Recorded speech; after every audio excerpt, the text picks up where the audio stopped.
Mambo vipi jamani, kama mnavyoweza kufahamu, hii ni Plaque Show. Na kwenye Plaque Show ni sehemu ambapo tunakutana na watu ambao walikataa kukata tamaa.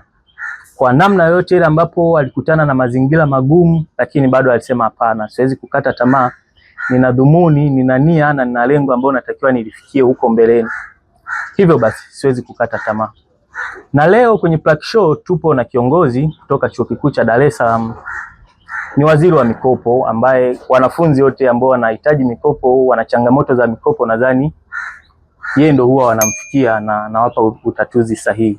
Brother, naam, habari ya uzima? Nzuri kabisa. Uko salama? Niko vizuri. Karibu kwenye Plaque Show. Asante sana. Sasa naomba nikuulize swali la mwanzo kabisa ambalo nahisi itatusaidia wengi. Mimi nakufahamu kama waziri wa mikopo, Mheshimiwa Sheiza. Kwa mtu mwingine anayekutazama na asiyekufahamu, majina yote unaitwa nani? Mimi naitwa Abdallah Amir Sheiza. Abdallah Amir Sheiza. Naam, ni waziri wa mikopo Chuo Kikuu cha Dar es Salaam, lakini pia ni mwanafunzi wa mwaka wa 3. Nasoma Bachelor of Arts in Political Science and Public Administration. Siasa ni sehemu yako? Ndio. Uongozi umeanzia chuo ama tangia huko mwanzoni? Uongozi mimi umeanzia kwenye familia. Kwenye familia. Baba yangu pia ni kiongozi na aliwahi kupita katika nafasi mbalimbali za uongozi, kiwemo udiwani na wenyekiti wa halmashauri ya Bumbuli.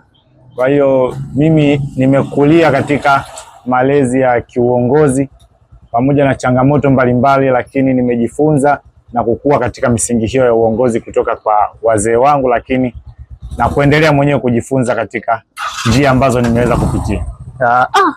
Kwa kutokea hapo natuaminisha kwamba maji hufuata mkondo. Maji hufuata mkondo, lakini si wote ambao wamezaliwa na viongozi nao wanakuwa viongozi. Kuna ile personality pia ya mtu. Hata sisi tupo wengi katika familia yetu. Baba yangu amejaliwa kuwa na watoto wengi, lakini sio kwamba kila mtoto ana notion ama ana motisha hiyo ya kutaka kuwa katika njia ya uongozi. Nafikiri ni mimi peke yangu ndo ambaye kidogo naelekea kwenye mambo ya siasa, lakini wapo wengine. Kwa hiyo yanafuata mkumbo, lakini na personality pia ya mtu husika lazima pia iwe inataka kitu fulani. Sawa. Kwa wazazi, wewe ndio umefuata mwenyewe. Umesema mmezaliwa wengi, sasa wengi wangapi? Yani kidogo. Sisi tuko 11. Mpo 11. Wewe kwenye familia ni wangapi? Mimi ni wa 10. Wewe ni yani hapa Lastiboni. Lastiboni. Sawa. Sasa naomba nijue kidogo safari ya elimu. Yani mara ya kwanza pale umefanya selection ya vyuo afu kachaguliwa Chuo Kikuu cha Dar es Salaam, au ulichagua chuo kimoja hicho ndicho kachaguliwa? Mimi kwanza nilikuwa jeshini muda huo. Nimefanya selection ya vyuo viwili, UDSM na UDOM. Wakati nakuja chuo nilikuwa na notion kwamba nataka chuo ambacho sio tu nitaenda kusoma, lakini sehemu ambayo pia itaweza kuwa kama platform ya mimi kuonyesha uwezo wangu, kwa sababu nimeamini mwenyewe kwamba ninacho kitu ndani yangu ambacho naweza kukionyesha nikipata platform.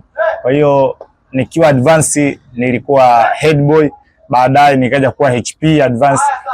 Kwa hiyo wakati natoka kule na kuja chuo, nasema naenda kusoma Political Science and Public Administration, lakini lazima ni practice uongozi. Kwa hiyo chuo ninachoenda lazima kiwe sehemu ambayo pia kinaweza kunipa nafasi ya mimi kuonyesha kipaji ambacho ninacho. Kwa hiyo nilichagua UDSM na UDOM na nikachaguliwa vyote.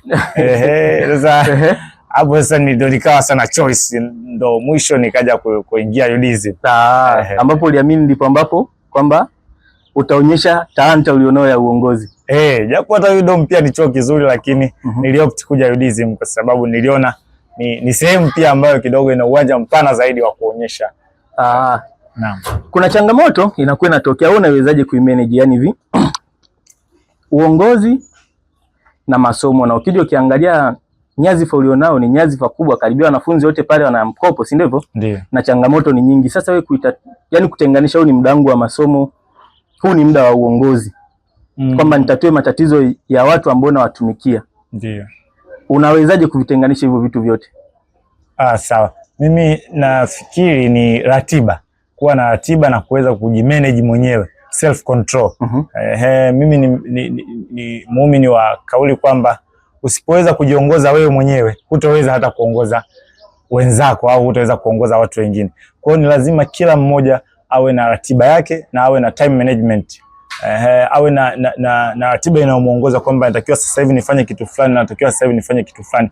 Kwa hiyo nina muda wangu ambao wa kusoma na kuna muda nimetenga kabisa kwa ajili ya kuhudumia watu. Kwa hiyo kila siku wanafunzi wa Chuo Kikuu cha Dar es Salaam wenye mkopo wako zaidi ya 28,000 wenye mkopo. Naam, wenye mkopo, lakini kuna Samia Scholarship. Kwa hiyo ukichanganya wote hao wote wananiangalia na kuangalia wewe. Wote ukiangalia wako zaidi ya 34,000 na kuendelea. Japo wanabadilika kutokana na muda fulani, unakuta wamepata, wengine wamedrop, umeona. Kwa hiyo watu wote hawa wanakutumia message kila siku wakiwa na changamoto mbalimbali. Wanatuma kwa viongozi wengine, lakini mtu anataka kusikia kutoka kwa waziri mwenyewe. Si unajua ile amesikia kutoka kwa kiongozi wa chini, lakini anasema nataka nisikie waziri atasemaje kuhusu tatizo langu. Kwa unakuta kwa siku napokea message zaidi ya 300, 400 na zote kwa siku, kila siku silali mpaka nihakikishe nimejibu message zote. Kila leo nitafuta lazima nimjibu. Mbona kama unachelewa kulala sana? Hapana, niko kwenye ratiba yangu. Yaani niko kwenye ratiba ya kutatua matatizo, si ndivyo? Naam, hiyo ni ratiba. Huwa unajisikiaje pale ambapo sawa ni wakati wa boom kutoka, afu boom linachelewa kiasi kwamba baadaye litoke labda tarehe 1 natoka tarehe 10, na unajua kabisa ni maisha ya wanafunzi wa chuo, boom likiwa lichelewa kuja, lawama ni nyingi. Wewe kama kiongozi huwa unajisikiaje? Hilo ni jambo ambalo linaniumiza sana, kwa sababu mimi mwenyewe huwa kuna muda naomba Mungu kabisa kwamba boom lisije likachelewa kutoka. Kwa nini? Najua kwanza watu wote wananiangalia mimi, wanasubiri ule muda ukiwa unakaribia, kila mtu anauliza boom linatoka lini, boom linatoka lini. Kwa hiyo mtu anatarajia tarehe fulani boom litakuwa limetoka. Kwa hiyo ikifika ile tarehe bado halijatoka, wote wanakuja kukulaumu wewe kwamba kiongozi boom vipi, kiongozi boom vipi. Kwa hiyo ni jambo ambalo linaniumiza, na huaga nasimamia na kuhakikisha kwamba na push kule kwa wakubwa kuhakikisha kwamba haya mambo yanaenda kwa wakati, sababu wanafunzi wanategemea boom kuishi, wanategemea boom kula chakula na wengine mpaka kulipia ada na malipo mengine. Kwa hiyo ni pesa ambayo wanafunzi wanaitegemea sana. Sasa inapochelewa unakuta kuna wanafunzi wanaishi vyuoni, wanashindia mihogo, hawana pesa ya kununulia vyakula. Unakuta huko cafeteria mtu anakufuata na kuambia kiongozi, naomba 2,000 niende kula. Kwa hiyo ni hali ambayo inaonyesha kwamba wanafunzi wanategemea sana hizi pesa kwa ajili ya kuendeshea maisha yao wawapo chuoni. Kwa hiyo tunajitahidi kupush kadri ya uwezo wetu na kumuomba pia Mungu ili hizi pesa ziweze kutoka kwa wakati ili wanafunzi wasipate tabu. Na kuna hali ishawahi kukupata kwamba watu wanaamini wewe ni waziri, si ndivyo? Ndio. Mtu akaja akasema, waziri, wewe ni waziri, najua una pesa, naomba unipatie hata pesa kidogo na mimi. Yaani mtu anachukulia kwamba uwaziri kwamba una pesa sasa, kwamba anaamini wewe yani ndo waziri wa mikopo, kwamba wale wanafunzi wote pesa zinapitia kwako, afu anataka ummegee kipande. Hiyo hali ishawahi kutokea kabisa. Kuna notion kwamba kuna wanafunzi baadhi wanadhani kwamba labda mtu akiwa waziri wa mikopo basi atakuwa labda na pesa nyingi, au zile pesa zikija zinapitia kwanza kwake, alafu yeye ndo anazi distribute kwa watu. Swala ambalo sio kweli, kwa sababu mimi sishiki hata pesa yoyote ya mtu yoyote. Sisi tunasimamia, tunakuhakikisha kila kitu kinaenda sawa, mtu akipata changamoto itatuliwe, kila kitu kinaenda kwenye mfumo. Kwa hiyo mimi sina chochote ambacho nakipokea, lakini kuna notion kama hiyo. Kwa hiyo hiyo ni changamoto, kwa sababu unakuta watu wanakuona ama kukuchukulia kwamba una pesa sana. Kwa hiyo anaweza akaja kukwambia kiongozi, basi naomba mimi nimeweza boom langu, boom limeingia lakini nimemaliza, lakini nina shida fulani, kwa naomba nikopeshe kama 200,000 hivi au 300,000. Hasa namwambia mimi sina, mimi pia ni mwanafunzi, kuna muda pia naishiwa kabisa, lakini hakuamini kwa sababu ashatengeneza notion kwamba kiongozi, waziri wa mikopo, basi atakuwa na hela nyingi sana, kwa sababu labda pesa kwanza zinapitia kwake ndo ziweze kugawanywa. Kuna muda mwanafunzi anachelewa kupata boom ama hakusaini ada, ile ada imerudi bodi, kwa hiyo hawezi kuipata tena. Ukute mtu anakuja na amepanic hivi, anakuja na hasira, anasema kiongozi, una pesa zetu au mabomu yetu mmechukua, basi kaeni nayo, maana hamtaki kutugawia mpaka sasa hivi. Kwa hizo ni changamoto, lakini unazipokea kama kiongozi, kama vijana wenzako pia unajua hali ambayo wanapitia. Kwa hiyo unajaribu tu kuzihandle na kuishi nao vizuri na kuwajibu kwa upole kama ambavyo wanakuja kuuliza maswali. Kuna ila hapa naam, usalama au hali ya maisha, si ndivyo, kwa sasa hivi inazidi kupanda sana, si ndivyo? Kwa mfano hapa tu juzi maji yalikuwa 500, sasa hivi 600, sehemu zingine 700. Maji ya 700, sehemu zingine ni 900, sehemu zingine ni 1000, si ndivyo? Kuna haja ya bodi ya mikopo kuongeza boom kwa wanafunzi? Nafikiri bodi ya mikopo inatakiwa kuongeza ada kwa wanafunzi, kwa sababu boom ni kwa bajeti ya shilingi 10,000 kwa siku kwa mwanafunzi, ambayo ni mwanafunzi anapewa kila baada ya miezi miwili anapewa shilingi 10,000 ya chakula kwa ajili ya kula. Kwa ajili ya kula. Na 10,000 inaweza kugawanyika kwa mwanafunzi na akaitumia kwa siku kula tu kwa milo mitatu. Unaamini inamtosha 10,000 kwa siku?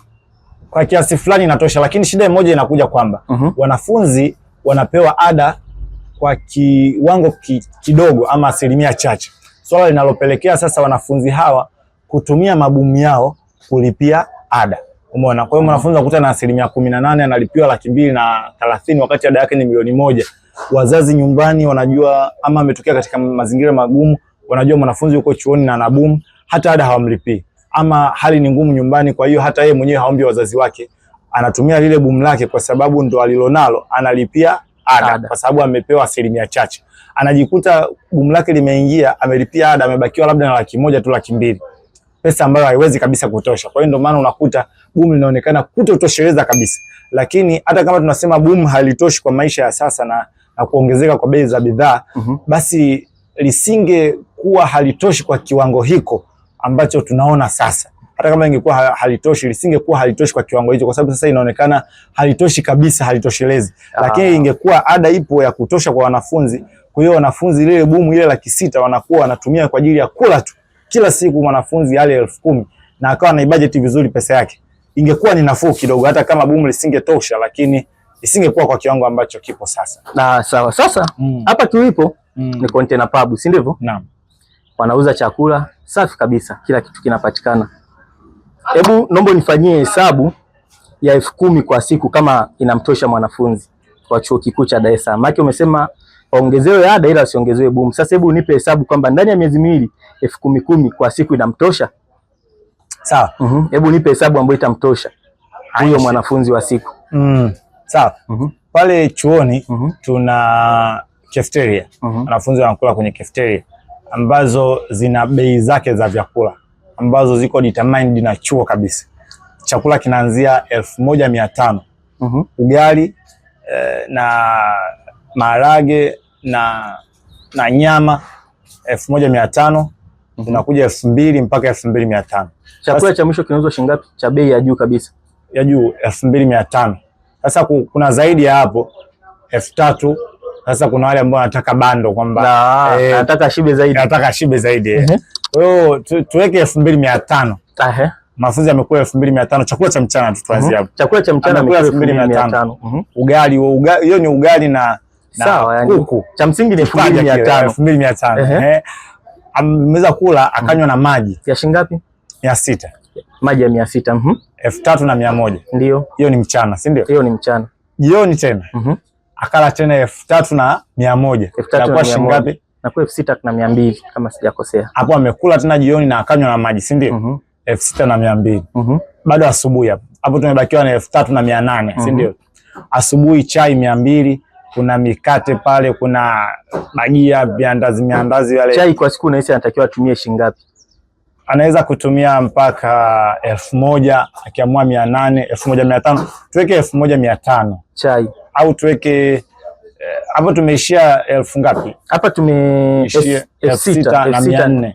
Si ndio? 6,200. 6,200. 6,200 tuweke na 1,300 ya chai. 1,300 kwa 6,200 inakuwa kama 6,200 kwa 1,300 inakuwa kama 7,500. 7,500 kwa baki 10,000 baki 2,500. Sasa tuchukulie hiyo 2,500 tutaiweka kwenye matumizi mengine.